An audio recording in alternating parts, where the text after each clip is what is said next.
everybody, this is Matthew Movies coming at you with my review of Alien 3, a 1992 horror sci-fi film, which shouldn't surprise you, was the third in the Alien film franchise. I remember when this movie came out being so excited. I had watched the first two films, despite the fact that I was 10 when this movie came out. I'd watched them multiple times and was a big fan, and was really looking forward to checking out the new movie. And I had to wait until it came out on video, because back then my parents really didn't let us go to movies all that often, because it was, you know, pretty costly, especially because there was 3 of us. So I had to wait, and I remember it coming out to the video store and going and renting it and just being so excited, putting it in and watching it and being like, what? I mean, right off the hop, when they set up the fact that Ripley had crashed on this planet and that all the other occupants had been destroyed, so you realize you weren't going to have Michael Biehn coming back, you weren't going to have Newt coming back, you weren't going to have Bishop coming back, or at least you didn't think you were. I was just like, why would they do that? I grew to really enjoy those characters. I loved them in the second film, I guess, and just was really devastated at the time that they weren't going to be brought back. Now, as the film progresses, you do get a couple of moments with Bishop where you see him and she's hooked him up, and he's this, you know, just a shadow of his former self, and the whole interaction is very wooden, and there's a lack of any kind of connection, and it's not the character that you'd come to know. And I was just like, man, why did they do that? Especially because obviously they brought the actor in because he does appear in the film. He does provide the voice. So why would they? Why? No, why? And to this day, I definitely do kind of feel like that was a very ridiculous choice to have made, and it definitely takes away from my enjoyment of the film.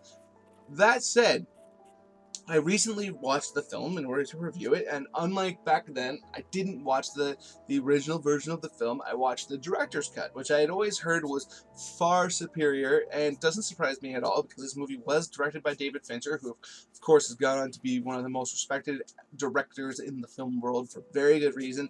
He's made a long list of amazing films, and it always blew me away after I found out years later that he was the one who directed this movie, that it was so poorly received, and in my view, just not a very entertaining film. And so I watched the movie and the director's cut of the version of the movie, and it is definitely significantly better. Now, I will say, I still don't love this movie. I still think there are definitely aspects of it that I would very much like to have seen changed. I do like the idea of her having landed on this planet, and the plot of the film is she gets taken in by basically a prison, and she's there with a small group of men who haven't seen a woman in years, and they're kind of, some of them are religious zealots, and they're waiting for the Weyland Corporation to come and retrieve her. And while there are aliens that are unleashed, of course, and they're trying to fight them off. And you know, that whole concept was cool. The introduction of what ends up happening to Ripley, where you find out that she was infested with an alien herself while on the ship.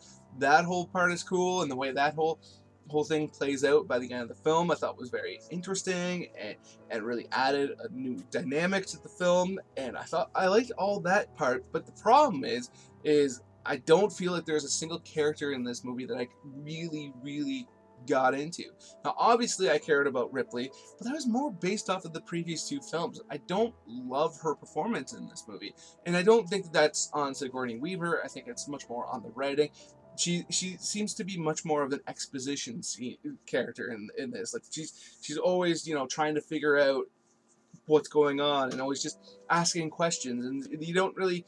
She does take charge, definitely, in various scenes, but most of the time people aren't listening to her, which again has happened in the other films. But in this one, they're much more dismissive of her. It's not so much that they disagree with her, they're just like, ah, stupid woman, because, you know, that's part of the plot of the film, but it makes it her a character that I just didn't grab onto like I had in the previous films. I just really feel that this was wildly inferior, even in the director's cut, which is a step up than the previous 2 films, and it's understandable. I mean, it would be definitely hard to follow up on Ridley Scott and James Cameron's work, but David Fincher definitely seems like he should have been able to do so based on the films he's made afterwards. And from all accounts, the studio really, really intervened in the making of this film to a large degree, to the point where Fincher almost took his name off of it and made it an Alan Smithy film. So, I understand how it took place, but this film, even though the director's cut is definitely far superior,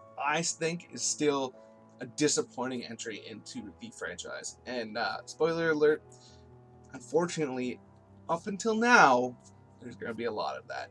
Hopefully Alien Covenant will change that trend, but there's going to be a lot of disappointment going forward in the rest of my reviews of this franchise.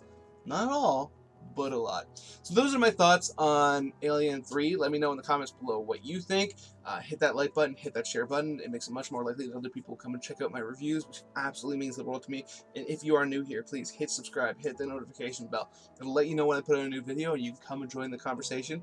For instance, find out when I'm putting out a new Alien review if you are watching this anywhere close to when I'm actually putting out these reviews.